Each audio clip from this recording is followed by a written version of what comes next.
Welcome everybody back to the DomCast Ep.6, and 6 is an appropriate number because if I haven't been in hell for the last 2-3 days, I would think, maybe 2.5 days, I don't know where I've been, bro. PC hell, to be exact. Don't worry, I ain't got the Rona out here. I'm not doing half as bad as a lot of people, but if you've been watching my Instagram stories or, follow me on Twitter, as you should, bro, I've been building pretty much a new PC. I've pretty much been building a new PC. I had to go ahead and upgrade because this pre-built that I bought 2 years ago was finally starting to show its age on my streams, and that's a business expense. So I tried to fix it. I bought some new parts, and long story short, because I'm going to talk about it later, I actually could use some help. But long story short, one of the SSDs that I tried to migrate to the motherboard, which had damn near everything, it just didn't work. It just didn't work. One of the SSDs did perfectly, and the other one just, which apparently, whatever. We're going to get into the details later. Just know I'm so happy to be doing something else other than fucking tinkering inside of a computer right now. I feel like I've been doing grunt work this entire weekend, and it's been miserable, bro.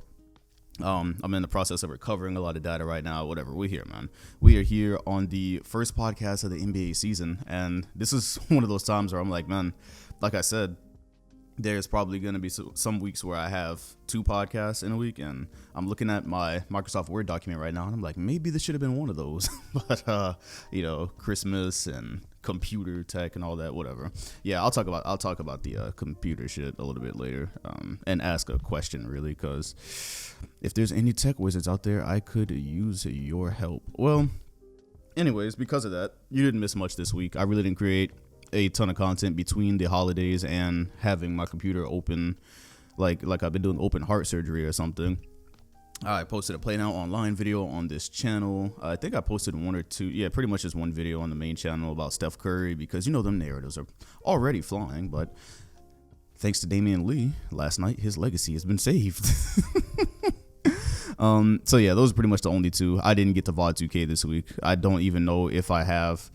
Yeah, see, I have to see what I have once this computer's put back together. I don't even know if I have what I rendered right now, so that's on hold for the moment.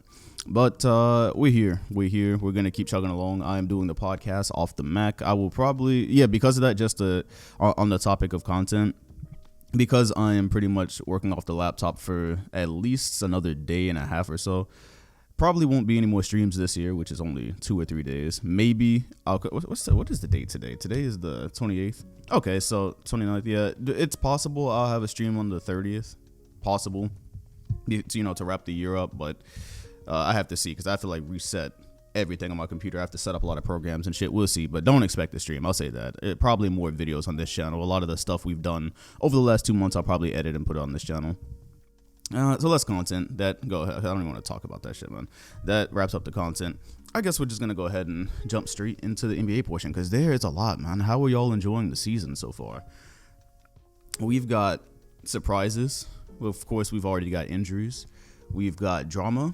And we've had Christmas Day games. I guess I'll go ahead and start there. I don't know if I wrote down how disappointed I was in those, but I'm pretty sure you were too. Yeah, NBA Christmas Day, pretty much. Oh, yeah, by the way, hope y'all had good holidays. Hope y'all had a good Christmas and whatnot. This is also the last podcast of this year, obviously, because 7 days from now, we will allegedly be in 2021. Yeah, the Christmas Day games went just about as 2020 as you could expect. I didn't write down the full margins, but I think maybe one game finished under 20 points. All right, bro, let me clear my throat real quick. This is pissing me the fuck off. Time out. Great start to the last podcast of 2020.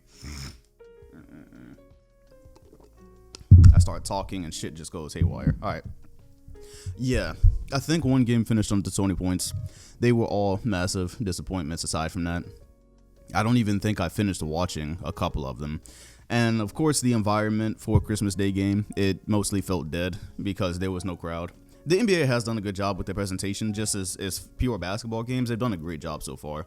Most arenas went ahead and took that advice and covered their seats. Thank God. I hope the NBA made that a protocol, because I was half depressed looking at the Blazers' red chairs and dead arena in the preseason. I was like, there's no way they're about to do this until May, man. There's no way. And so everybody covered their seats. The piped-in crowd noises sound a lot better than they did in the bubble. I guess they're paying more attention now. I don't know why, but they've got it down. But still, the environment, not really seeing people there, not really hearing the Christmas sounds and all that, it really, you couldn't really recreate that same Christmas Day feel. And the matchups, yeah, originally I wasn't really disappointed with the matchups. I was actually excited to see Pelicans Heat and, of course, Celtics Nets. I thought Luka versus LeBron was good. I don't really know if the matchups themselves were the problem. Of course, they could have done better. I can't remember. Yeah, see, because they put the Mavericks against the Lakers knowing Kristaps wasn't going to be there. And so far, I think the Mavericks are struggling a little bit more than I thought they would without him. I guess watching them in the playoffs against the Clippers and do so well, I kind of thought they would be a bit better. It's early in the season, man. They only played 3 games, and they they did wipe the Clippers off the face of the planet yesterday. Talk about that a little bit later. But after seeing KD basically be the KD, he is the Slim Reaper. I think we can declare him back. I think I would have appreciated Nets Lakers probably a little bit more. Having the Warriors on a ton of Christmas Day games. By the way, I'm sorry if I sound a little bit different. My face is a bit closer to the mic today. Again, I'm using a different setup, so if you hear some extra noises, I'm sorry. I'm doing what I can. Yeah, the Warriors, they got wiped off the face of the planet twice on national TV, right? Yeah, so, like in Dragon Ball Z Budokai 3, those special attacks that zoom out on the planet and just show shit getting wiped out. Yeah, that's been the Warriors twice. And then they won 1 game against the Bulls on League Pass. So that's where the Warriors stand right now. But yeah, the Christmas Day games, man. I was watching Dragon Ball Z Kai like in between and during some of the games because that's just how bad they got. Definitely the least memorable Christmas Day I think in quite a while. I would have to go back and actually look, but this might have been the worst one. But at least we had basketball, right? I'm not complaining. I mean, I am, but I am complaining. But I'm happy that we have basketball. I'm watching every day. I'm watching tons of teams. I'm looking around the league pass games, NBA TV games.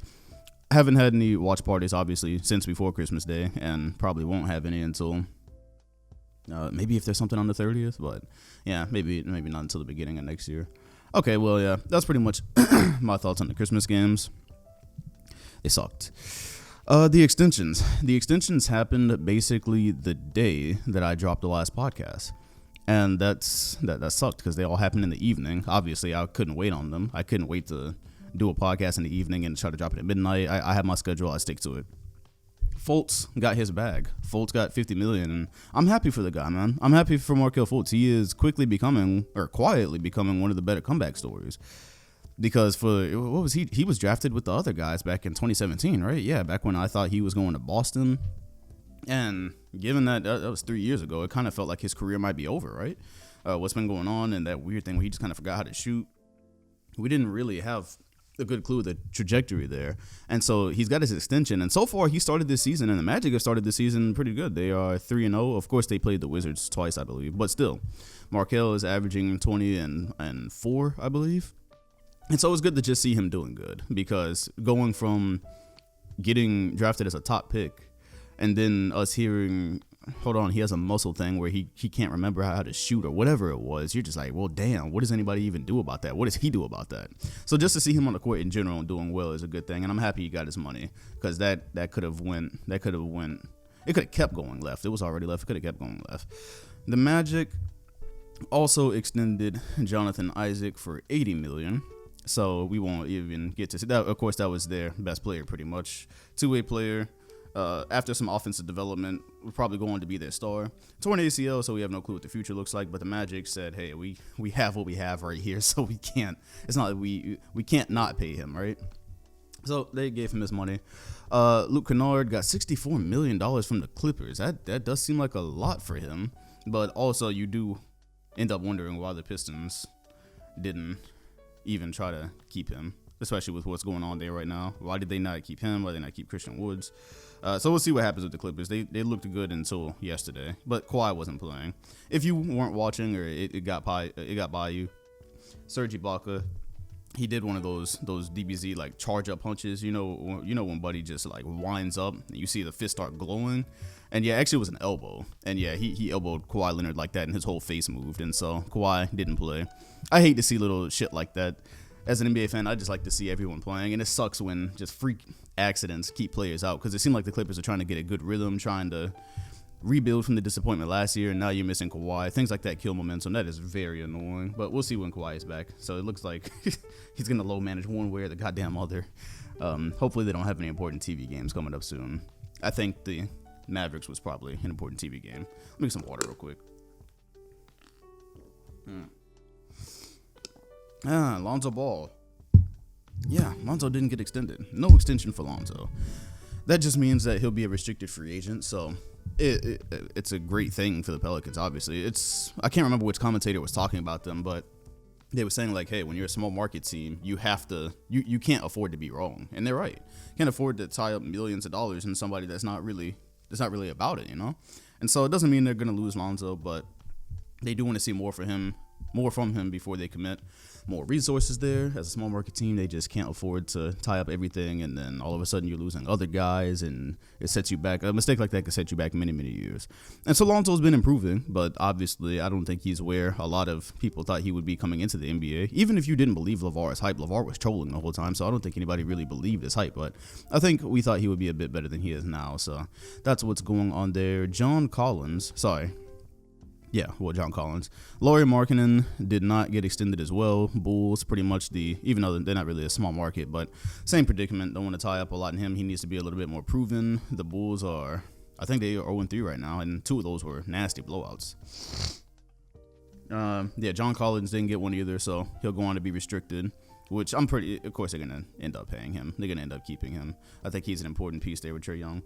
But OG Anunoby did. Congratulations to him. He got his money. 4 years, $72 million extension. Player option for 2025. Jared Allen is going to go on NBA restricted free agent on the Nets. And yeah, that pretty much sums up the important ones there. Kawhi Leonard has talked about his option, which I feel like is an underrated storyline. It seems like something people really aren't discussing, but that's because Kawhi, he just doesn't partake in this media circus. So I think he's like, imagine that, right? Kawhi is legitimately one of the best players in the NBA, and he has a player option at the end of this year. His duo partner has already inked long term, but he hasn't, and he's probably going to completely avoid the circus. People aren't going to be questioning where's Kawhi going all year. Maybe not until the end, right? Maybe as we get closer to the end. But he's the only player that could be that good and avoid that circus. The same circus that Giannis was about to embark on. But anyways, from his words, he said that if I'm healthy, the best decision is to decline the player option. But that doesn't mean I'm staying or leaving. And so, of course, that's a money-related decision. We have no clue where Kawhi is going or what he's going to do, because the man won a championship in Toronto and left. Now he's where we thought he wanted to be, because he left the championship team and he wanted to be in LA. That's where he's from. And so now he's there, but who knows, right? I would venture to say winning is kind of important to him, because I don't think he was going to the Clippers unless he was assured that they could contend. Quotation marks around contend. So we'll see what happens there.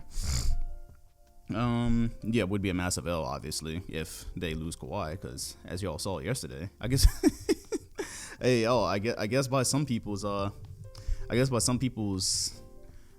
standards for players, Kawhi is the GOAT now, right? Because with Kawhi, they beat the Lakers and they were doing pretty well, and then Kawhi sat and they were down by 50 at the half. The score was 77-27. Now, I cut that game off very quickly because, again, I was in computer hell, so I was already halfway busy.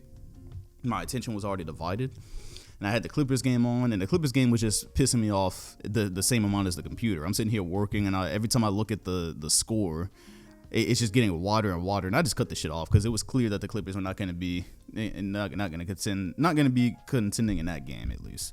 And so I think they ended up losing by around 40 or 50. I don't know. Paul George says that no excuses, but right, it's always that. Yeah, I don't want to make excuses, but yeah, no.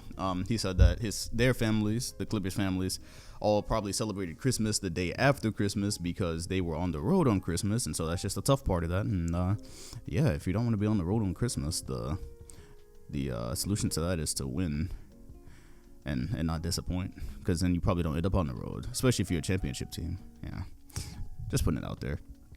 Well, that happened. Whatever. It's a regular season game. People will remember it, but also people won't remember it. It makes sense if you don't think about it. Well, James Harden. It seems like we end up in the same place every week, right? Well, Mr. Harden actually did end up playing basketball for the Houston Rockets. He did. I've been proven wrong. Things were so wild and they were going so far left that I just assumed there was no way he put on a Rockets jersey and went out there with his teammates. I didn't think he would be in the same room as his teammates again. Yet, that is just the NBA being unnecessarily dramatic, going 0 days without it. So, since we last spoke, my last rant was that if the Celtics were pursuing Harden, I would be happy to have him. That was what I said on the podcast last week. And then this week happened, and he started wilding some more. And then it started to make me think, you know what? This is cancerous behavior.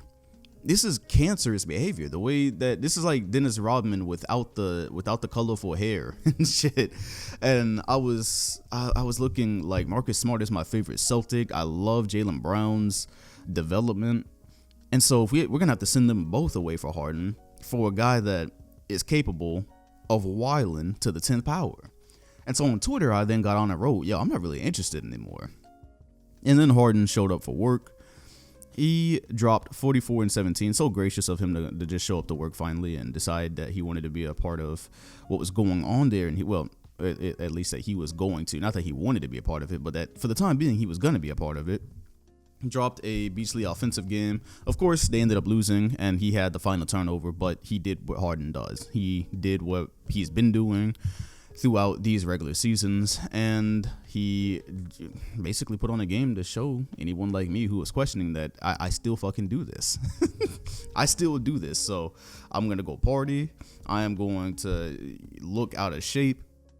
I'm going to be wherever I want to be for weeks at the start of the season. Then I'm going to come by and I'm still going to do the exact same thing offensively. And so I guess that's just a message to any team that might be questioning if they could be using the services of Harden. Yeah, especially if he wants to be there, you probably can.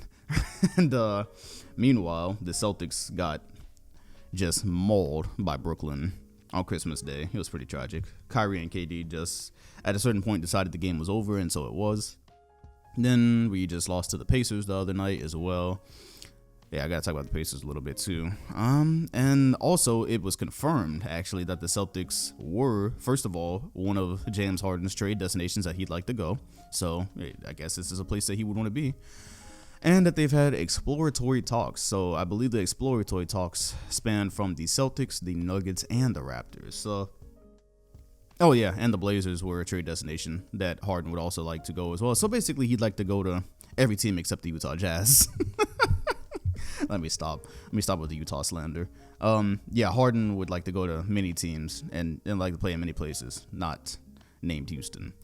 So no clue what's going on now because he's actually playing. That's the new information in this saga, is that he'd like to be traded everywhere, but he's playing now. John Wall and DeMarcus Cousins obviously are not because of contact tracing, health and safety protocols, and so it was basically Harden and Christian Wood. Christian Wood, again, have no clue why the Pistons let him go for what they did, because it would be one thing if they let him go and then they made another move and you're like, oh, okay, that's why. But they just let him go I don't know what's been going on in Detroit since they traded Chauncey Billups. I don't even pretend to know of him. So yeah, now Harden is playing. CJ McCollum, by the way, also dropped 44. So if they had a Dawkins duel, I'll go ahead and admit that I was not really watching that game because I was watching the Kings and Suns. I love Suns. I love the idea of Chris Paul and the Suns, so I wanted to see how that's working out. And of course, also Tyrese. I'm watching pretty much all of his games, so I'm one of the few people watching or making sure I regularly watch Kings games that isn't a Kings fan. And so yeah, I didn't with the Rockets. I saw so many people were sitting. I didn't think that could be a good game. And then yeah, Harden goes and does that. I did catch up on the tape though. I always catch up on tape of important games that I miss. Yeah, I don't have any new guesstimations for you or anything with Harden, where if or when he's going to be traded, because now that's a new thing that he's actually playing with the team. I didn't see that happening. I thought he was really on this, I'm forcing my way out of here one way or the goddamn other. He got cleared to play a lot quicker than I thought he was going to. This man just, I don't know. Maybe it has to do with the fact that he already had the Rona, and apparently the reinfection rate is very, very low for that. And so I guess they don't really see him as I don't fucking know. He's a superstar, bro. He's a superstar doing whatever he wants. This is Dennis Rodman 2.0, except with way less actual antics. Because with Dennis, if he had social media, I think you would actually be getting like live streams of his events, of his off-court events. That would have been something, right?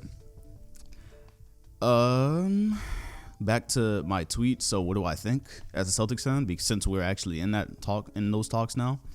Well, let's see. Rocking a hard place, right? I like what we have, and I love Jaylen Brown's where I see his career going. And of course, I got my favorite Celtics there, and Jason Tatum. We don't have Kemba right now, and we're in a conference with the Nets, who are clearly going to be a problem for years to come. KD is looking great and healthy. They did lose to the Hornets last night somehow, but still, just individually what you see on the court from those two guys, they look like they're going to be great. That Nets team is probably going to get better over time. And Harden is probably going to end up, I can't even say anymore he's going to end up in the East, because now the Blazers are on that watch too. And if you're the Blazers and Damian Lillard's been playing there by himself for he hasn't been by himself, but he hasn't had an actual another superstar next to him. If they can make that work in a 3-team trade, maybe he goes there. But it still seems like there's a high probability he ends up East, James Harden. And so it's a rock and a hard place, man. I don't like Harden's antics, but you got to do what you got to do sometimes. You got to do what you got to do sometimes.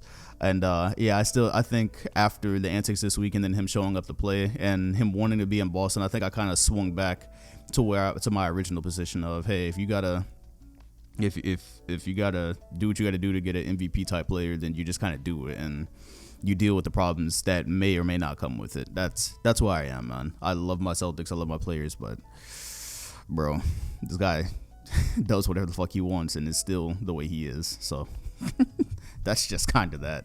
That's pretty much all the Harden talk I'm going to do this week, though, because we just don't really have a lot of new information with that. This might turn into a long game thing where we don't see him traded for a month, or maybe not even until the trade deadline, or maybe not even at all, because now he's on the court and he's playing. So then John Wall and Cousins are going to come back, and if that's the case, the Rockets are going to be a playoff team again, more than likely. Yeah, no, not even more than likely, they will be. I didn't have the Rockets making the playoffs because I was heavily anticipating a James Harden trade, but if he doesn't get traded, that's a good team. And PJ Tucker's on the floor as well, so if they just suck it up and play for a while, then that is what it is.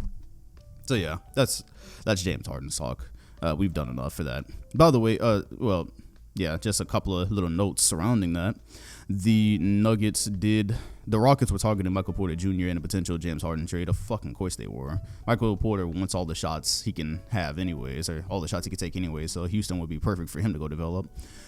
So we'll see what happens. They've got options, and the Rockets are going to take this slow, it looks like. Yeah, see, I'm looking at my Microsoft Word document. This is another reason I didn't think he was going to play. There were reports that he had verbal confrontation with teammates in practice and that he threw a ball in the direction of a rookie. I heard all that, plus his partying. I was like, damn, bro, we really about to trade for this guy? But, this is the NBA for you, man. Tough decisions. Tough decisions. I went on the wild side for a second on Twitter. Okay, let's move on. I already told you about John Wall and Demarcus Cousins. They had to forfeit that game. Well, not forfeit. That game had to be rescheduled in OKC because of the contact tracing, which is interesting because the NBA did say there was going to be like fines and suspensions, and they were coming down hard on you if you were the reason that a game had to be changed, basically. And because they said something about John Wall, Demarcus Cousins, and a barber at their place or some shit like that. So, but there were no consequences. So I don't know, man. I don't know what they're doing with any of this. I have my notes kind of jumbled this week. Spencer Dinwiddie. Yeah, I'll go ahead and go to that. So Spencer Dinwiddie, if you hadn't heard, because this is actually new information. This just came out this morning about 30 minutes before I got on pod. He has a partially torn ACL. Ain't that some shit? Yeah, Spencer Dinwiddie was he averaged about 20 points a game last year in Kyrie and KD's absence. Clearly a hooper, clearly a scorer. He was going to be a very important part of that bench unit with Karis LeVert, and one of the main reasons probably that they could play Kyrie and KD off the floor at the same time, because I did notice that happening with the Nets. I thought that they were going to do one or the other, but so far I don't know if I've seen Kyrie and KD. I don't know if I've seen one of them on the floor without the other yet.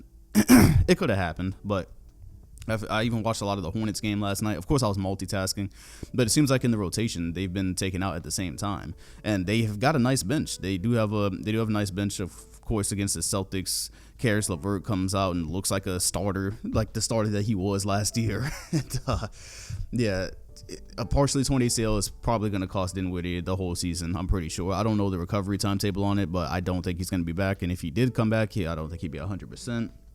This fucking sucks. Because for multiple reasons. Obviously, I was looking at the Nets earlier, and I was thinking with this bench unit, maybe you just don't really think about a Harden trade right now.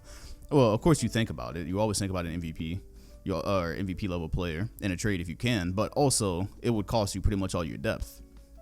And I was looking at the depth going, well, you have this, and then you can try to go figure out how you're going to integrate Harden into the offense with Kyrie and KD, because it might be difficult to do. You don't know how it's going to work out, but it might be difficult. And I was thinking maybe you just don't need to. Maybe this season is going to continue, and you're going to find out you don't really need to venture with that. And so now Dinwiddie he was an important part of that.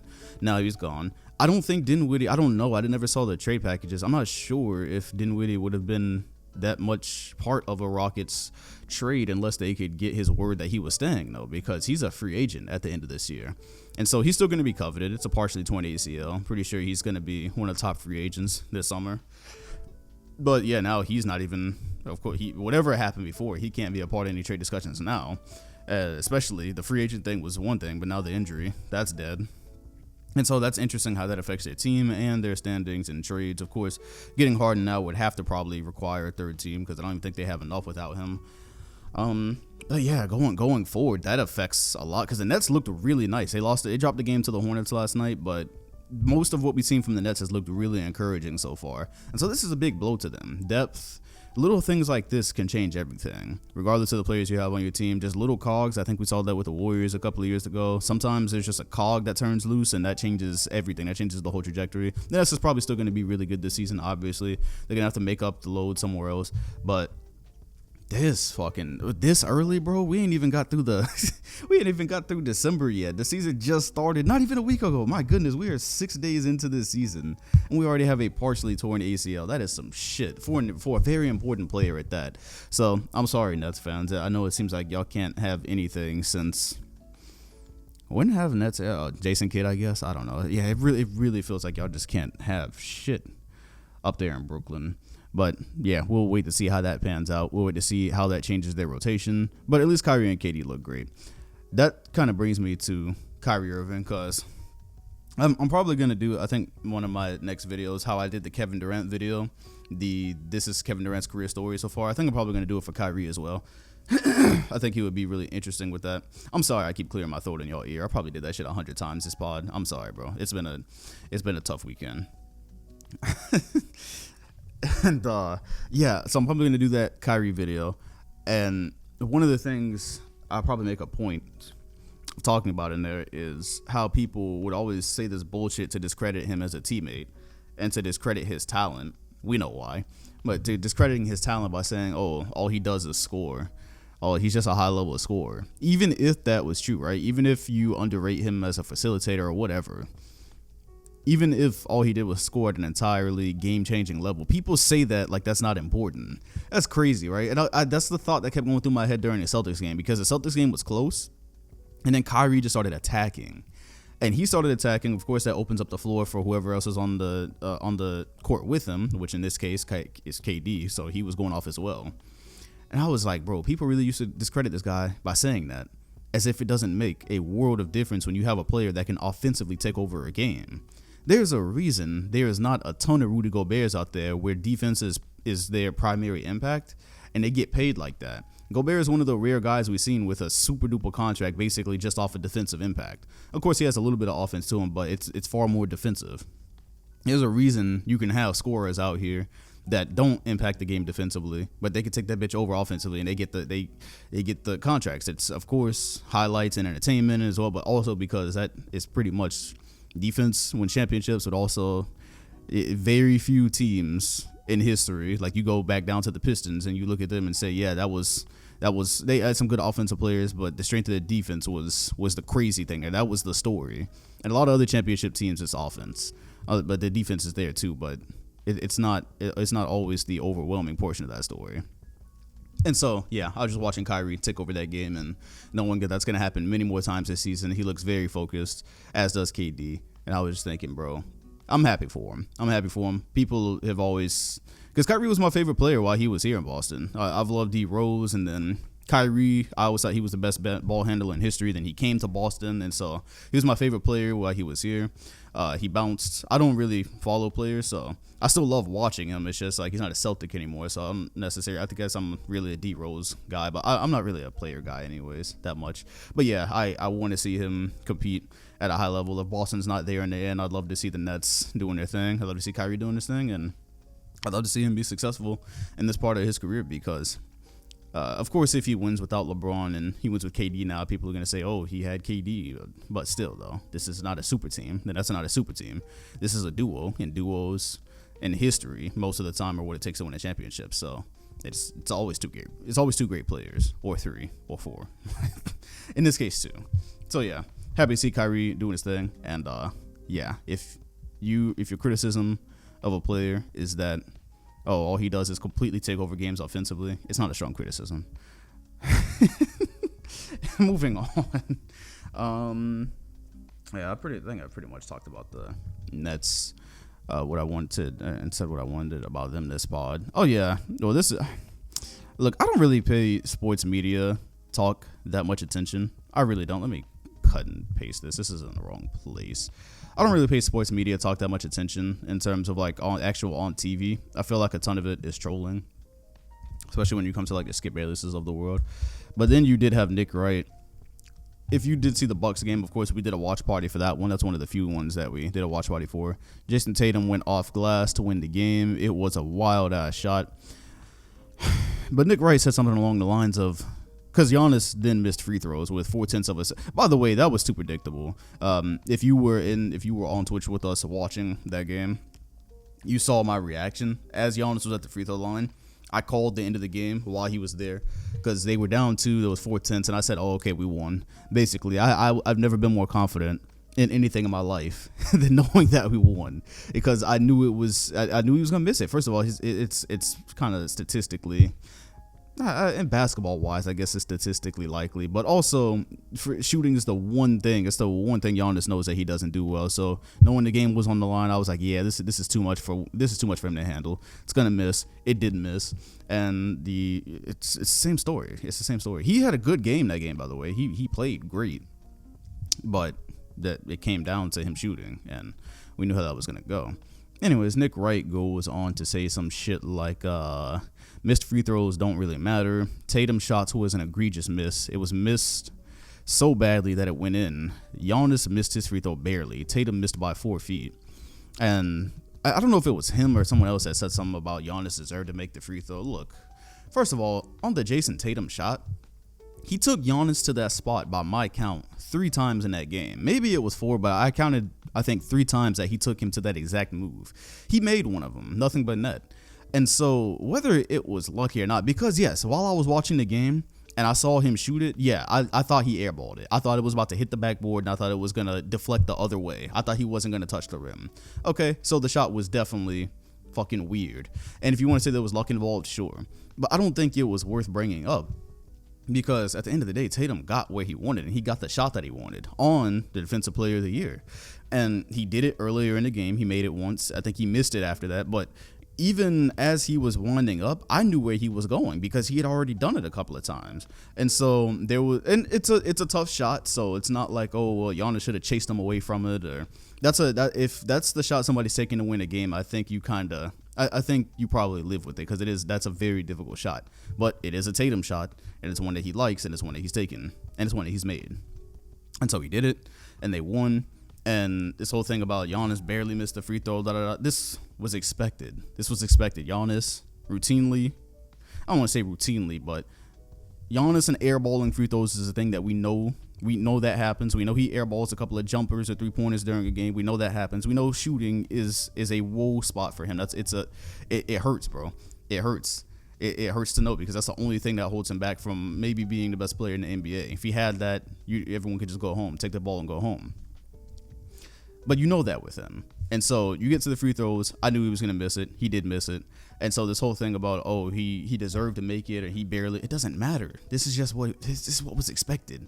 And it shouldn't really be from an MVP player, but that's what happened, fam. That's what we knew. That's where it was going. And so I don't really know what was to be gained by bringing that up, honestly.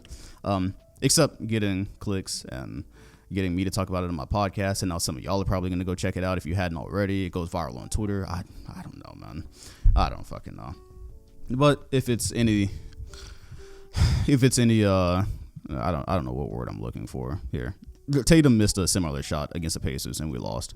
And the Pacers look pretty decent so far. They are 3-0, and Domantas Sabonis is averaging 24 points, 11 assists. Sorry. Oh, damn, there was a typo here. Okay, I'm going to assume this is 24 points, 11 rebounds a game. I just copy and pasted it. They put 11 assists and 7 assists. No, that has to be 11 rebounds. 7 assists, 57% shooting from the field, 44% from three. Pacers, 3-0. Wow. And he was a part of that Paul George trade, wasn't he? And they still have their pieces from the Paul George trade. Meanwhile, PG is in LA and OKC is totally rebuilding, but they've got assets like crazy. So, of course, that becomes the conversation. Because how many of y'all are actually watching Pacer basketball? Don't lie. If you're not a Pacer fan, don't lie. Yeah, the conversation immediately turns to, wait, ain't this the guy that got traded for Paul George? How is OKC doing? And OKC, they're not doing as bad as they could be in this situation, considering they don't have Paul George anymore. They've got plenty of assets for the future. I don't really know if that's a conversation that's really worth entertaining or worth having, because we don't really know where they're going to wind up. For the next couple of years. They might do this whole thing with KD and Westbrook again in terms of drafting a bunch of talent and then not being able to afford it and losing it. Who knows? But yeah, shout out to Indiana. Y'all look nice. My predictions in the Eastern Conference, I'm pretty sure I did not have them making the playoffs. Not because they aren't a good team, I fully acknowledge that, but because of how good the actual conference is. Of course, it's very early right now. It's only been 3 games. The Cavaliers are also 3-0. Colin Sexton looks good. The Magic are 3-0 also. So if you've made any predictions or you know people who made any predictions, let's let the season play out, ladies and gents, please. let's watch things happen and let's go forward from there. This first week this is where it is, right? The East looks very, very weird right now. Yeah, a lot of things happened in the first week. Also, yeah, the other 40-point game this week I hadn't even mentioned was John Morant. Shout out to him. Of course, they lost that game, so I guess it probably didn't have as much flair as people would have imagined, but he did have 44 points. He threw a lob to himself off the glass, but they lost to San Antonio. So, and I don't think they've won yet. Yeah, they played the Nets tonight, too. I don't want to say they can't win because the Nets just lost to the Hornets, but yeah, they are at risk of starting 0-3. Jaren Jackson is apparently not playing too. I did not know Jaren Jackson still wasn't playing. Yeah, he's not out there. That doesn't help. I only knew because I watched I was in and out of the Grizzlies and Hawks game, watching him and Trey go at it. And the Hawks won, but the Hawks also didn't have Rondo, Capella, Gallinari. Like, damn, that's why I was watching. I was watching for Trae Young mostly, but I wanted to see this new look Hawks team that I believe is playoff worthy. And so they didn't have any of these guys. So that happened. Keep moving on. Well, there was actually some extensions and injuries I missed. I guess these happened at different times. I guess we'll talk about the Warriors a little bit because I did make a video about Steph Curry. Marquise Chris did suffer a broken leg and will miss the remainder of the season. That sucks. Obviously, it sucks. That's not news.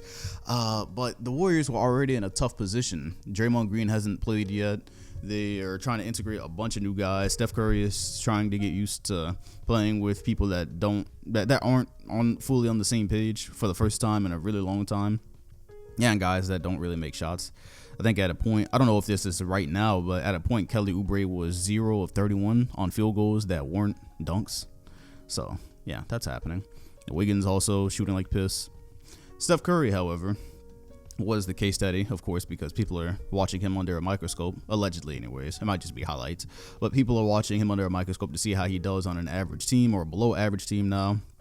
And the thing with Chris is that as a big man, whether or not he was going to be a knockdown shooter, he was going to take shots from the three-point line, pick and pops, something to space the floor, something to try to keep the defense honest, even if you would leave him open and gladly help and try to keep Steph Curry from moving off ball or whatever you were going to do, just jam up the space. He was at least going to try to keep the defense honest. That's part of why he was there. Now, with him gone, I guess Looney is going to be getting more of those minutes, and Looney is not going to be stretching the floor at all. You can let him sit out there all day. You don't have to get a hand up or anything. He's a blessing. It's a blessing if he shoots.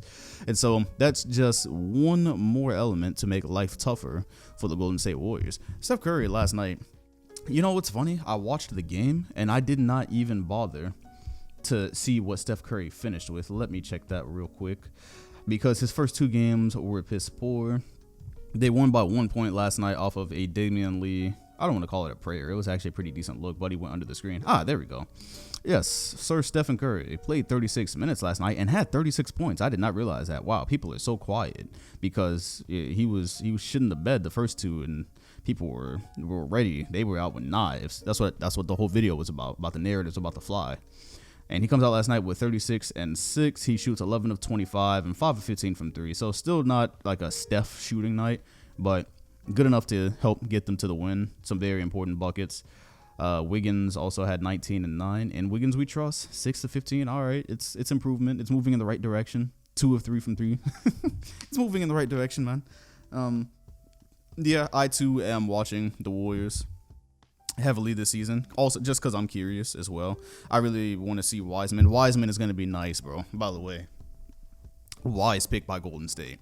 Yeah, the reason, look, it's not even just based off of a couple of games. The reason we say Wiseman is going to be nice is because you have to look what he's doing relative to what time he's had to get ready. And so last night wasn't a great game for him, but if you just look at him on the floor, some of the moves he makes, what he's actually capable of, he is already shooting the ball, so that's really good.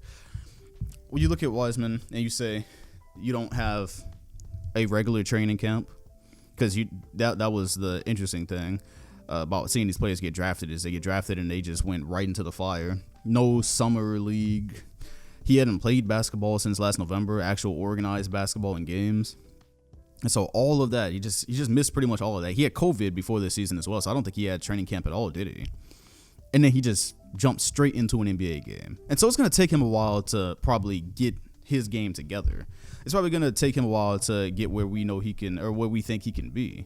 But for his first 2 games, some of the moves he's made and some of what he's capable of look really nice. And so you're saying when you put this together in like a full season and whatnot, this was probably a really good pick for Golden State. And it makes you remember what they were actually supposed to be, because before all the injuries and bullshit, their starting lineup was supposed to be Curry, Klay, Wiggins, Dre, and Wiseman. And so obviously that's a lot better than some of the lineups they're putting out, because you minus Klay and Dre right now. Who knows when Dre is coming back? And yeah, that's how you get what you got so far. And so I'm glad to see Steph had a good game last night. I am rooting for his success. I'm pretty sure some people probably watched my last video and saw the title or saw the beginning of the video, maybe didn't even finish it and probably started commenting. I don't know, because honestly these days I just be posting videos. I say what I have to say and I move on. I'm not arguing with niggas. But yeah, no, I was actually, the point of that video was to show like what people are actually going to be saying and then what's actually going on, because Steph, the reality is people know Steph's game plan, and with the roster that they have, it's very, like, the specific example last night in the Chicago game, I think it was near the end, and Steph was looking for a shot, and they dead ass guarded him with 2 people. Not a standard double team, not a come all the way up and try to get the ball out of his hands double team. No, they had 2 people playing defense on him in defensive stance. That shit was hilarious. That, not a double team, just 2 people just there playing defense until he had to give the ball up. And that's the type of coverage he's going to be seeing pretty much the entire year. And of course, this is where people immediately, these fucking Harden pages with these damn Twitter profiles that have Harden as their profile picture, always got to come out, man. Always. Some of them are cool. Don't worry. I ain't talking about all y'all. Some of y'all are actually cool. But anytime you post something about Steph, oh, Harden had to deal with this since he was born. Harden's been having to deal with this since he was in the womb. Nigga, we get it. And nobody's saying Steph is the only player that's ever seen this coverage. Nobody's saying that. But Harden, you also have to look at it and say a lot of the time Harden has been playing with rosters. Even if you've seen this type of coverage, he's been playing with rosters that make this very difficult, with shooters, with guys that spot up in the corner and make their shots. It's a little bit different. But that's not at all taking away what Harden has been able to do, because, yeah, he's pretty much carried almost entire offenses in some seasons. So, yes, we get it, bro. We get it. They're damn near worse than LeBron fans with that what about us syndrome. Shit is crazy. But, yes, yeah, then you have LeBron is going to come up as well because of the rosters he's played with, even though, again, LeBron's always, 9 times out of 10, I don't really know many rosters where LeBron was not playing with shooters. Most of the time, he's had guys spreading the floor there as well.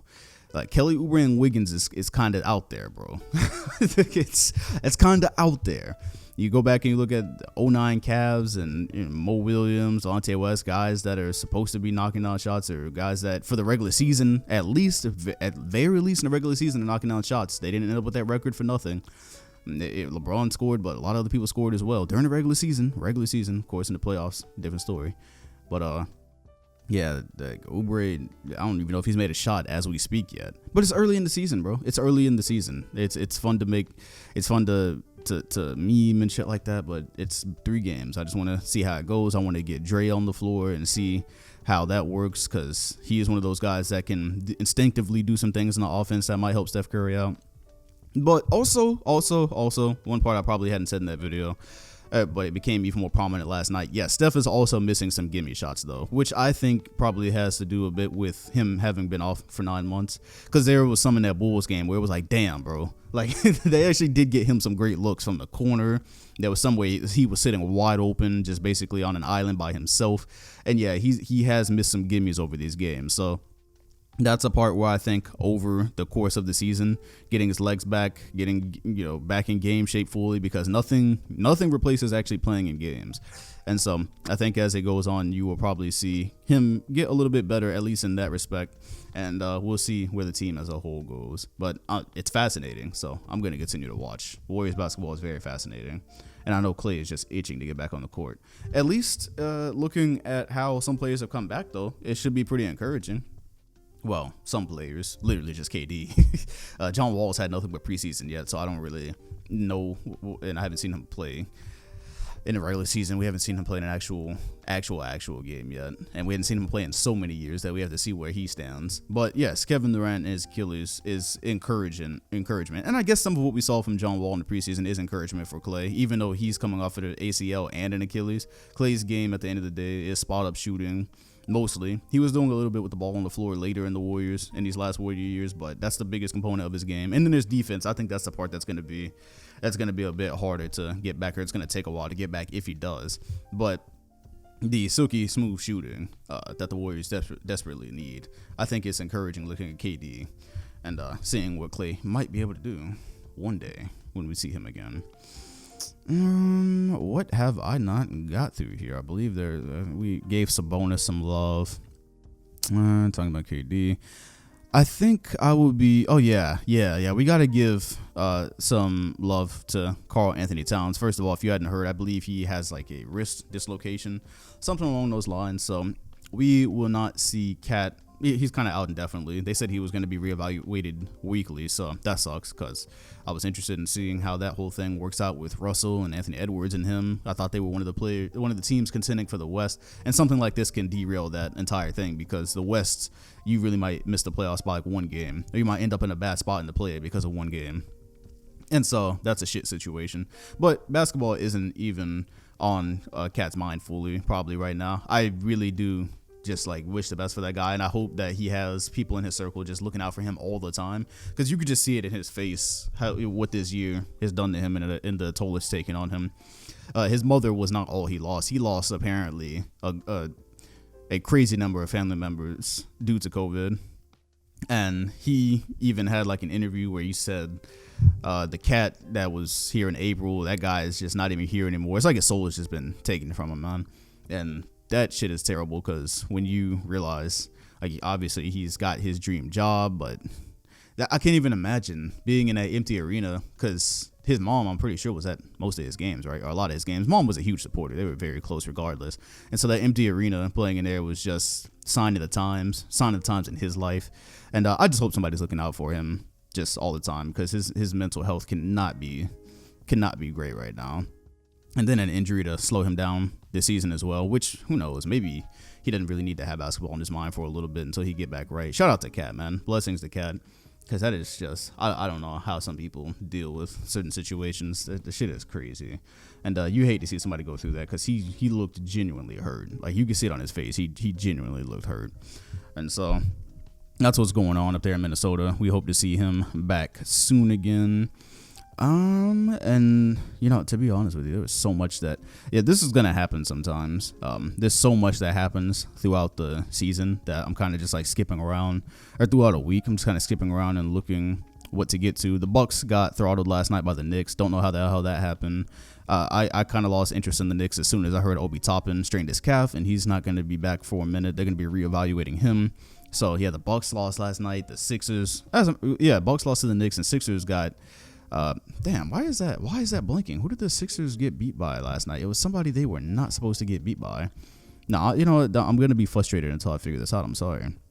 I know it's not that important, but I'm gonna be mad until I figure. Cleveland, there you go. Oh, Cleveland's actually doing pretty good right now. I know none of y'all, don't lie, ain't none of y'all watching Cavaliers games unless you're a Cavaliers fan right now, but they're off to a pretty good start. So if you have League Pass, I would at least venture to give them a little piece of your time, bro. Just a little bit. Same thing with the Magic. Cole Anthony, I think, is going to be really nice. Finally, I've been happy to not have to watch his training videos, because that's all I was really watching. That's where he looked best, and he looks like anything in Orlando is a boost. I'm excited about it because that gives me reasons to go to games. If I see something budding down here, I'm not gonna be a Magic fan again. Maybe, break glass in case of emergency type shit. But we have a really nice arena that's had almost no use since they built it, except to see the opposing team. So Markelle Fultz, Cole Anthony, I'm getting a little bit excited. Like I might have a reason to go sit in nosebleeds. Tyrese Halliburton, yes, of course. I still have people coming in. Sometimes they don't know who I'm talking about when I say Reese. Yes, Reese, the NBA player, our friend that we stream with quite often. Doing well for the Kings, bro. Doing well for the Kings. I actually did not write that tweet down because I retweeted it. And so I was like, you know what? When I get to this part of the pod, I am just going to pull it up on Twitter. And yeah, Reese last night in his game had 15 points in 27 minutes, 5 of 7 field goals, 3 out of 4 3-pointers, 6 assists, 0 turnovers. Furthermore, throughout this season, he is averaging 5 assists and 0.3 turnovers throughout these 3 games, while shooting 50% and 41% from 3 and 100% from free throw.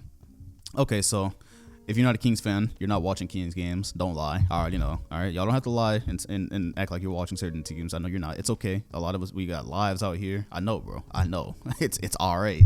Well, it's House of Highlights now. I don't think Dawkins is around anymore, allegedly. Anyways, so I am catching those games because it's cool. He's a friend, so it's cool to see how he's doing every night.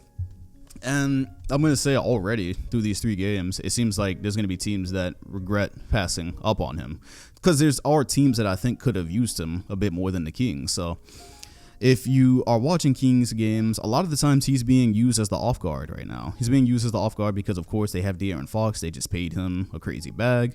So you've got that. And you've got the vet that they bring off the bench a lot, and Corey Joseph. So a lot of the times, most of the time, I think so far, Reese plays off ball. They have him in the corner a lot, spacing the floor, because as you can see so far in the stats, and if you're actually watching the games, he can shoot just like he did in college. Some people said the form wasn't going to work so far. It has throughout his entire basketball career. And some teams are going to regret this, because a lot of what he does, you could see would probably be maximized if he had the ball more. And so he makes really, really good passes when he does get to create with the ball. The few times you do get to see him create, throwing some really nice lobs, throwing some really nice passes. He's on the defensive end. Obviously, he's probably going to gain weight throughout his career, but mostly I think his best feature on defense right now is jumping passing lanes. Has a really good knack for, getting in there and telegraphing passes and stealing. But yeah. His facilitating is the best part of his game, if you didn't know. And so being an off-ball guard, it might be a little bit difficult to show that. But yeah, there's some teams that took guys in front of him that could really use a guard with the ball in their hands all the time, being able to see the floor the way he does. And I think over time, they're going to end up regretting that shit. They're going to end up regretting it, because even when he first got drafted, my first thought was, okay, so he's going to be playing, obviously, without the ball a lot, because he's got... they got De'Aaron Fox, and they just chose him for the future as their on-ball guard. And so it'll be interesting to see what happens. He's obviously going to be earning more minutes. Right now, he doesn't start, comes off the bench. And this was pretty much a steal pick for them. This is what a lot of people said when he fell to them. And at the moment, it's looking that way. And it'll be interesting to see if he does end up starting, because his starting lineup at the moment, I think they run Fox, Hield, Barnes, Bagley, and another. I've actually forgotten how they go with the start. But either way, yeah, they're probably gonna have to start him. I think they would have to end up playing small more than likely, because I don't think Harrison Barnes is coming off of that spot. So we'll see. But anyways, yes, even as an off-ball guard, you can still see his facilitation. So teams that needed an on-ball guard, and show someone else, I think that will end up being something they regret. But yeah, he's doing good so far. So yeah, I don't think we streamed in quite a while. We played 2K the other night, but we did not stream because I was about to take my PC apart. But we'll bring him back to stream, and y'all can say what's up sometime soon. Wow, am I done with the NBA this week? We're almost at an hour. I already mentioned the Clippers a blowout. Yup, and Chris. Oh yeah, Schroeder also turned down the Lakers' offer to extend his contract.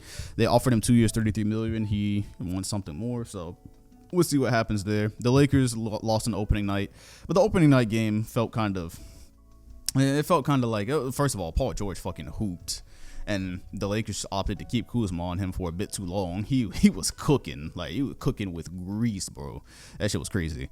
And LeBron ended up twisting his ankle, I believe. And so at that point, it was kind of like, okay, he twisted his ankle, and I think Caldwell Pope hurt his calf. And it kind of seemed like the Lakers conceded. They took LeBron out. I don't think he played again. The Clippers were winning anyways, and they were in control of the entire game. We just didn't really get to see the finish. And who cares about opening night? I mean, it was nice to see the Clippers get out to a good start, but also that making any determinations off of opening night, obviously, at this point. I mean, what did we just see, right? It hasn't even been a couple of months yet. So yeah, that was opening night. Yeah, the Nets and Warriors was also opening night. Shit was terrible. I'll talk to y'all about James Harden. Yeah, it looks like that might be it for the NBA section this week. If I don't get to your team or your player in detail, it's a long season, so I'm not trying to talk about everybody in every little detail at once.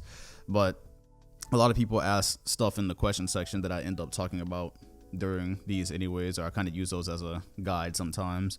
And I'll be getting the teams that I didn't get to see as much, because obviously the way, I don't know how y'all watch basketball, but for me, I try to avoid watching multiple games at the same time attentively, because some people will sit with like multiple screens open and switch back and forth. I hate watching games like that.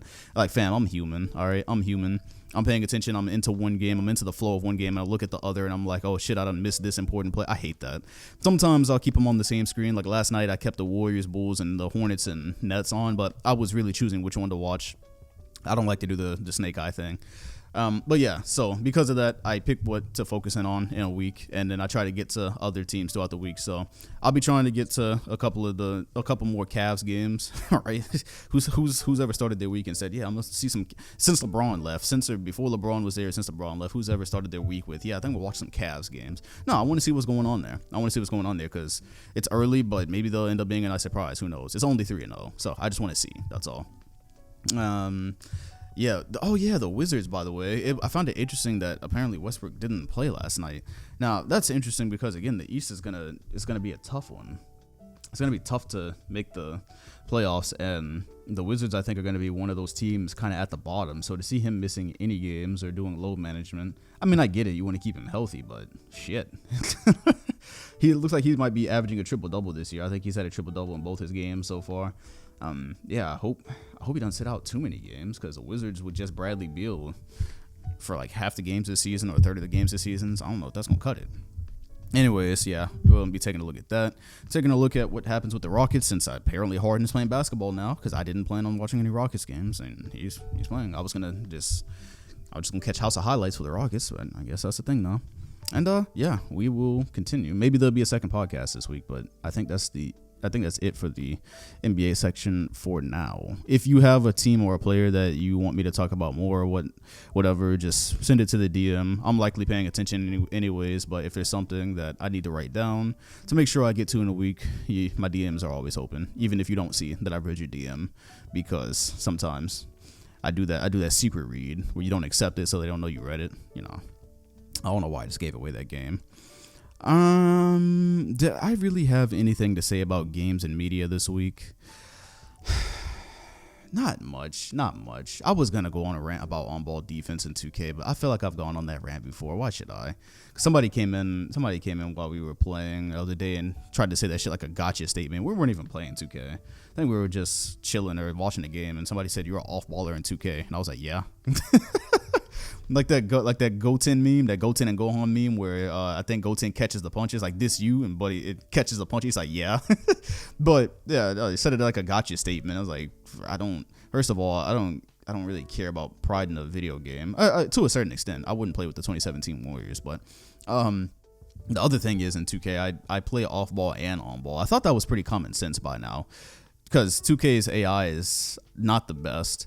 And there's 5 players, and there's more components to defense than on ball. And you know what makes me mad about people who always cry about this on ball shit? It's the same people that want a Curry slide all game. It's those motherfuckers that get in a wreck and Curry slide with their 99 overall build and every shooting badge known to man, and Curry slide the entire fucking game. Curry sliding on AI at that, right?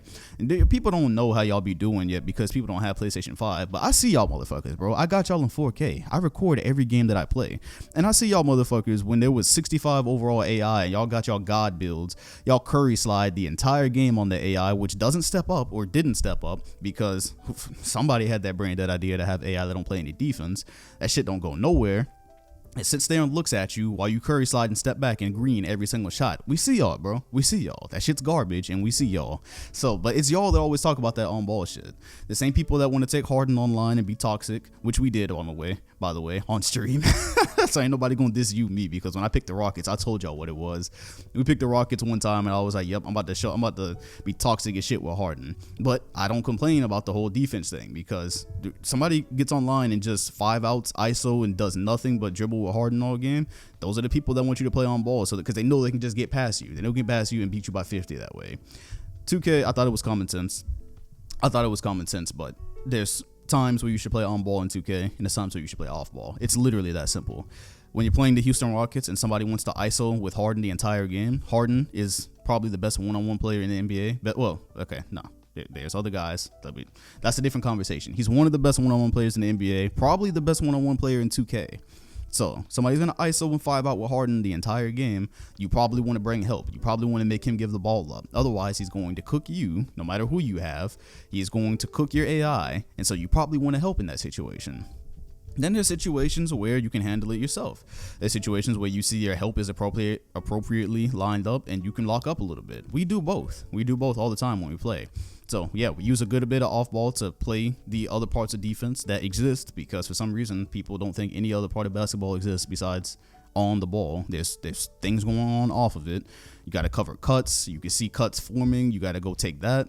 There's a good help angle that your computer's not going to take. You can do that and enforce the issue. There's other things you can do on defense besides just ball watch. And so, yeah. But anyways, it's a video game, so I don't give a shit I don't give a shit if somebody likes the way I play or not. As long as it's not me playing with the 2017 Warriors, then I'll hear what you have to say. Other than that, I don't give a fuck, bro. But there was something else to say about 2K. I don't know if there was something. Yeah, see, that's what I was saying. I didn't really have a whole lot to say in the media section about 2K this week. Nothing has really changed. Somebody asked me a question, but I don't think it was really good enough to answer. The KFC, if you hadn't heard, KFC is apparently coming out with a console that is going to be VR ready, Intel powered PC, capable of 4K ray tracing, 240 FPS, and see, I don't know if this part is real. The whole thing about a chicken chamber that keeps your poultry sugar clicking good. Hey, y'all copping that KFC console in 2021, because it is a real thing, unless it's been debunked, because I wrote this down earlier in the week. Y'all copping that KFC console? I am. That sounds like that sounds like a good stream. When that comes out, that sounds like a really good stream, and so y'all can see the capabilities and whatnot. I'll probably do a stream with it if or when it ever releases. But I just thought y'all should know that that's out there. If you, I had that written down. I don't know who I had that written down for. Yeah, if you if you're interested in that, that is a thing. The only other thing I really had for media this week was that I mentioned earlier, I started watching Dragon Ball Z Kai again. Way back when I was doing a podcast on the other platform, I did used to talk about how Yeah, a lot of y'all weren't there. That was like that might have even been during a part where the NBA season was on, so nobody was really watching then. Yeah. So what I do is I was watching Dragon Ball. I said I'm gonna start from Dragon Ball and go all the way to GT actually. I'm going Dragon Ball, Dragon Ball Z, Dragon Ball Super, and then Dragon Ball GT. I'm watching it all in a row. So I started at Dragon Ball. I'm currently in the Frieza saga of DBZ, but here's the catch. I'm doing it as DBZ Kai because anybody got time to watch 200 or 300 episodes of Dragon Ball Z when I know a lot of it is just staring and fucking wind blowing, right? Now, here's the catch though. So this is a thing that you can do because I'm doing it pretty easy. So there exists a form of DBZ Kai out there where there's the show and it has been edited to have the Faulkner score, the original Dragon Ball Z music that you grew up with. Because that was a big point of contention for me. I was torn, bro. I was torn when I was starting Dragon Ball Z, or as I was getting done with Dragon Ball. I was like, okay, I don't want to spend a whole nother year, which I basically have at this point, just because I've been busy, but I was like, I don't want to spend a whole nother year watching Dragon Ball Z and knowing that I'm going to be dead bored through most of it when they're not doing anything or they have all this filler. I don't want to do that.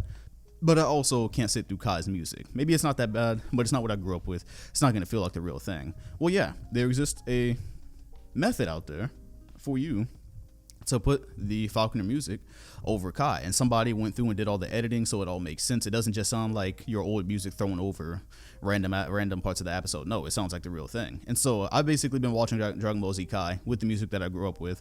I've been getting through the series very smoothly because I put the episodes on my phone. I noticed that I don't like to just sit down in front of the TV. I'm more of like a nighttime watcher or in between doing things. So I'm doing it that way.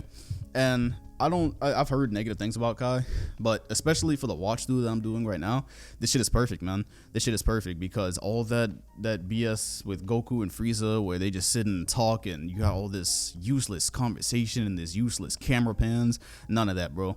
Kai is, to me, like it's like Dragon Ball. So again, you didn't watch Dragon Ball, don't lie. But if you did, you knew that Dragon Ball was mostly just hands. They really got to the point, like all the time. And so Dragon Ball Z Kai is pretty much like get to the point. And so it takes something from your childhood, makes it more accessible. Cause yeah, I look, one day I have the whole Dragon Ball Z set. I have all 9 seasons that I bought like 10 years ago. One day I'm going to go back and watch that version just so I can get the full experience in case there's anything that Kai may have missed or just for comparison purposes. But today is not that day. Today is not that day. I'm not going to go into detail on how the whole Kai thing happens. I'm just going to say allegedly you can do it. If you Google it, it's very easy. I think there's a place on YouTube for you to find out how to do it. And yeah, if you didn't know that was a thing, it is. And I recommend it to you. That's pretty much all I had from media. I didn't have a whole lot of media stuff this week, except, I guess the PC part can go in the media. I guess the PC part can. So, what I was doing with my computer, because I low-key do need one of your helps. I don't know how I'm trying to say it. First of all, building a PC is very easy. If you are intimidated by doing it, look at me. I done fucking lost almost everything talking about it's easy. Look, it's because I ran into a very specific problem, okay? The actual hardware part of building a PC is very easy. It's literally like big ass Legos. You're just putting stuff in certain places. A lot of it is ID'd so you can tell where you're putting stuff. That part is easy, right? What happened to me was I said, okay, I want a new motherboard and a new processor because I need something faster. Really, the processor was for the speed because you guys noticed it on my stream. For some reason, my PC just Streamlabs. I don't know if it became too much for my PC to deal with, but whatever happened, I had to start running it at a high priority to get it to not lag. I don't know why it happened. All year, we didn't have a problem, and then that just started, and that was the only way I could fix it. But during watch parties, that makes everything else on my computer lag. That makes the game lag when I'm watching games. I can't play PC games because you can't stream and with a program that says high priority and then also play a game. That's how the 2K shit broke with Kratos and the sim that we were trying to do there. So what ends up happening is, okay, I go get the new motherboard, I plug everything in, the processor, all that shit was easy. But I want the SSDs from my old computer. I have 2 SSDs. I had a SU800 and an SU650.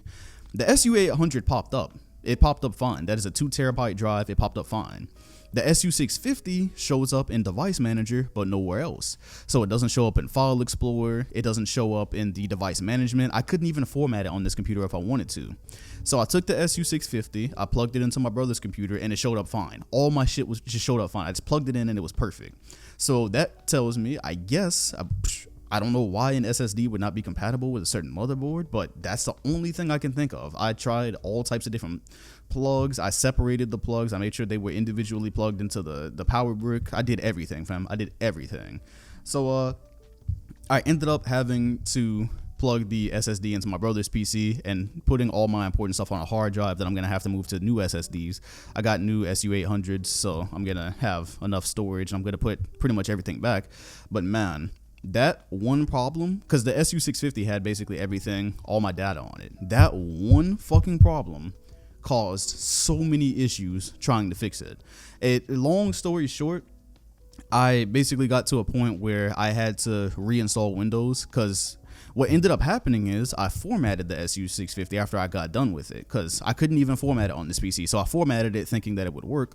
Oh, whoops. It doesn't show up on my new PC, but apparently that's where my PC was booting Windows off of. Oh shit, I no longer have Windows 10.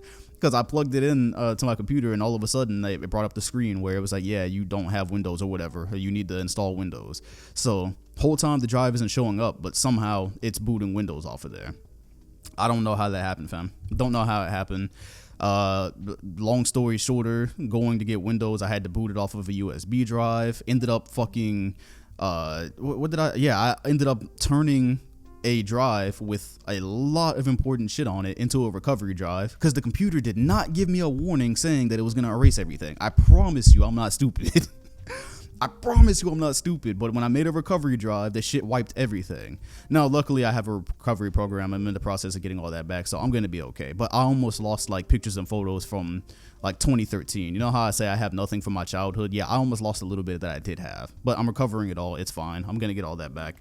But, yeah, that's kind of how I spent the last 48 hours. This should not discourage you from building a PC, because the only issue I had was that hard drive. Everything worked fine, everything powered on fine. Only issue was that the SU650 with all my shit on it was, I guess, not compatible with this motherboard. Now, if you're out there and you're a tech guy, I could use your help. Because I still have the SU650, and because it's the only way that I can basically boot Windows right now, because I tried to put Windows on the other SSD and it fucked that one up. Like, just a whole lot of problems, right? Only thing I need from you is to know how to get the SU650 working with this new motherboard. It's an MSI Z490, I believe, and it shows up in Device Manager, but nowhere else. And it's booting Windows off of it.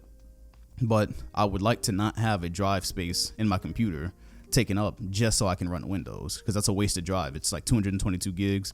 I would like to be able to get rid of that one, or replace it and have Windows on my computer, or just use that one. I'd be fine just having that one. I have more than enough space coming. So that's what I need your help with. And if you know of a reason why an SSD would not be compatible with a motherboard, like why is my SU800 fine but the XU650 isn't, I could use help with that. Yeah, that's basically it. But don't let me discourage you, man. If you wanted to get into PC gaming, everything else was easy. Seriously. I plugged up multiple fans. Everything in there is beautiful otherwise. I didn't rage. I didn't break anything, because that shit is expensive, so I know my limits. And, yeah, got a new case, all that shit. It's fine. So if you want to get into PC gaming, I guess just make 100% sure everything works together. But I had no reason to suspect that wasn't going to work. I don't know. DM me if you know how to fix that problem, because I Googled. I went to every Reddit forum. I Googled everything. I went to every video. Nothing worked. Absolutely nothing worked. I guess that'll move us on into the creator highlight, and then the last part of the last podcast of the year. My very last creator highlight of the year, really, it's only like the third one. This one is going to go to the Flight channel. It's literally just called Flight channel, not Flight, not like not the creator that we know, Flight. No, literally Flight channel. Now, I did put the creator highlight as a way to highlight creators that needed the exposure. This channel really doesn't need it, but I was really busy this week, as you can see. Like I said, that computer problem took up like the last 48 hours of my life, because that's my business, and so I kind of needed to get that working, and I'm still working on it. I have to like reinstall everything now, so that's why there won't be any streams. But anyways, yeah, that was the one that came to mind.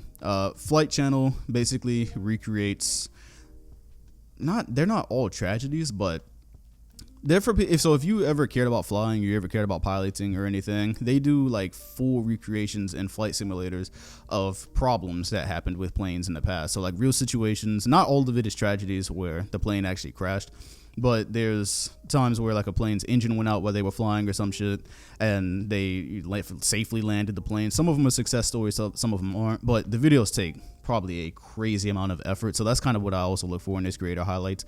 It's a very good channel. The quality is crazy, and it low-key got me interested. I would never be a pilot, fuck that, but it kind of got me interested in piloting and airplanes and whatnot. And I'm not sure what simulator he uses to remake the situations, but it's really cool. Sometimes there's like audio from the cockpit of whatever situation was actually happening.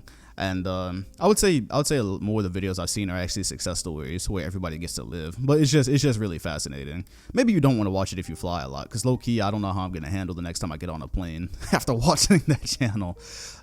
But yeah, they're beautiful videos, very informative videos, and it's just one of the things. It's okay to be curious about other things in life. I don't have any aspirations of ever being a pilot. I don't even like planes, but I'm curious about them, and I'm curious about piloting. So if you've ever been or that sounds interesting to you, the Flight channel makes very quality videos. They don't need any more views, but the effort on those videos should be applauded.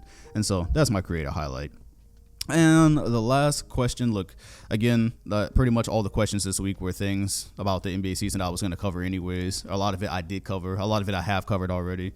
There weren't a lot of questions. I only took one specifically because of where we are. And JPJ asked New Year's resolutions. Yes, because this is where we are, man. We have allegedly made it to the end of 2020.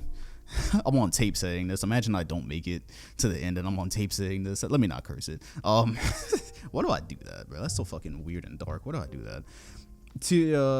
New Year's resolutions. No, I don't do New Year's resolutions. I haven't since I was a kid, honestly, because New Year's is a hype time.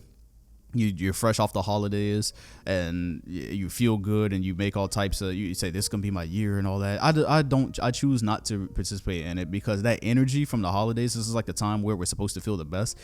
That energy disappears. It just does, and the years become more or less like every other year. Now that's just my thing, right? That's why I don't do it, because that energy that it takes to have a New Year's resolution, it normally just disappears.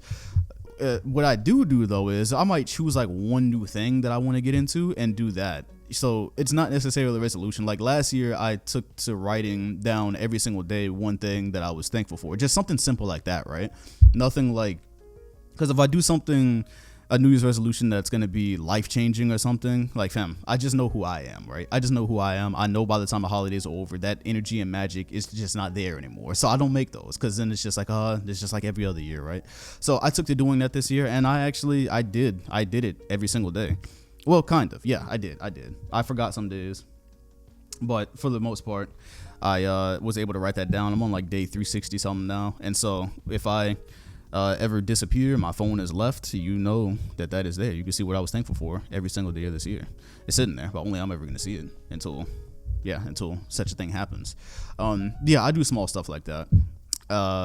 Even this, like especially this year, I'm not even gonna lie to you, this holidays was not my best. I spent the entire month of December with my leg wrapped up like a fucking tortilla because the ankle injury, and my calf was suffering because of it. My calf it felt like I did 1,000 calf races once I started walking again.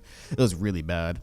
And so I didn't really even get to go places this year. Even if I wanted to go places, it wasn't a good idea. Like normally I go to the mall every holiday season. I do a bunch of shit, right? Just kind of sightsee. Didn't get to do any of that.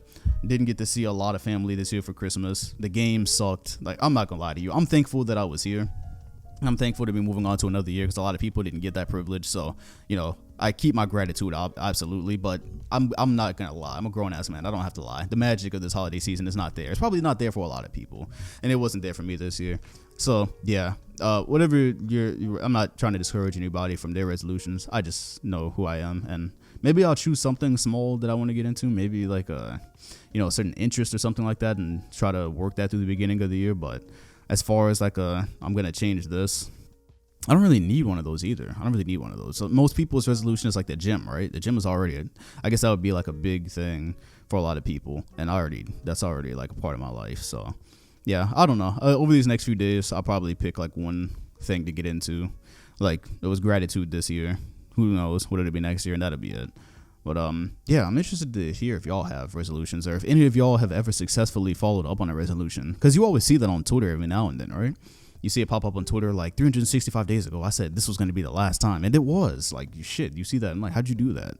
How'd you keep that magic the entire year? How were you in April with the same resilience that you had on New Year's Eve when you were feeling that holiday magic. How'd you do it? I don't know. It's not my thing, man. I just, like, for me, everything is just consistency. So I'm moving on now into the 5th year of YouTube, basically, and now I've added Twitch. Like, really, I say that I don't do resolutions, but when you look this year, it was a really, I'm not gonna lie, this was my toughest year at being on this platform. But also, I got this podcast here now where I want it. I've got the Twitch. We went from probably like 9 or 10,000 followers to 40K. So the Twitch thing went amazing this year. And I started that on January 1st. So maybe I'm lying here, because January 1st was the biggest stream I had. I did a sim. I think it was my Magic Johnson sim. I can't remember which one we did, but on January 1st I did it, and back then 300 people was by far the most people we'd ever had in a stream.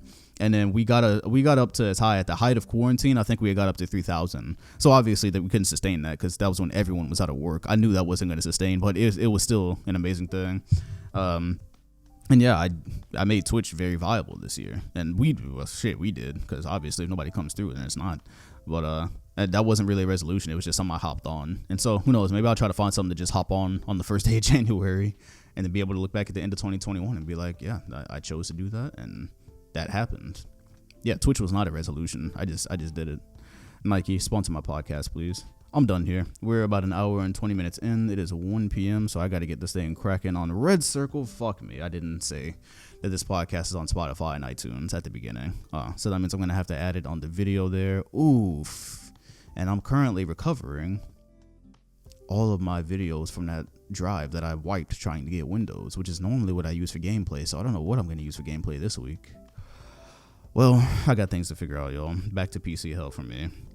The link is in the comment section, description. Please keep rating the show as high as humanly possible on Apple Podcasts. Support has been amazing, and this has been the first one of the NBA season, and we're going to keep going. I'm not saying expect a second one this week, but if something crazy happens, or if a lot of crazy thing happens, there might be. This has been episode 6. Hit the like button, comment, and sub if you enjoyed. Share it to help the podcast grow. Rate it, like I said. And hit the bell next to my name if you want notifications every time a new video drops on this channel.